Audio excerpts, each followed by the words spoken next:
मला वाटतं महाराष्ट्रामध्ये एफ-डी-ए डिपार्टमेंटच्या माध्यमातून सर्वात जास्त कारवाई कुठे अपेक्षित असेल, तर ते दुधाच्या बाबतीत कारवाई अपेक्षित आहे.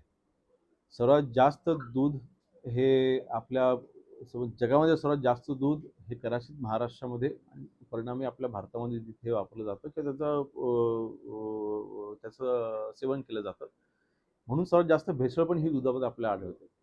आता दुधावरती कारवाई करण्यासाठी मुळात सर्वात मोठी अडचण कुठे होती अगोदर अजूनपर्यंत आपल्याकडे विदर्भ ह्या विभागासाठी लॅबच नव्हती. ती लॅब आता गेल्या वर्षी आपण नागपूरला आपण चालू केली.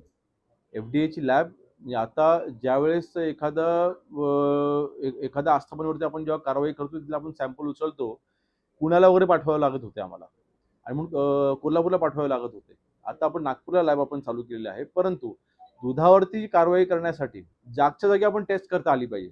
त्याचं सॅम्पल घ्यायचं, मग ते आपण लॅबमध्ये पाठवायचं, मग त्याचा रिझल्ट 1-1.5 महिन्याच्या नंतर येणार आणि तोपर्यंत त्याचा आस्थापना अशीच चालू आहे. तर आता आपण मिल्को स्कॅन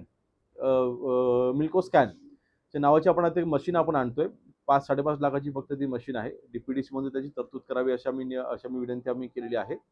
आणि ही मशीन तुम्ही जागच्या जागीच 2 मिनिटांमध्ये तुम्हाला त्या दुधामध्ये भेसळ आहे की तुम्हाला जागच्या जागीच ते समजेल.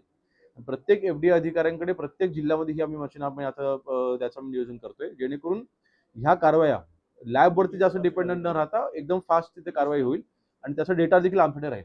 मला वाटतं अशा कारवाया आम्ही भविष्यामध्ये वाढवू आणि नक्की दुधाचं जे काही भेसळ आहे ते आम्ही रोखू.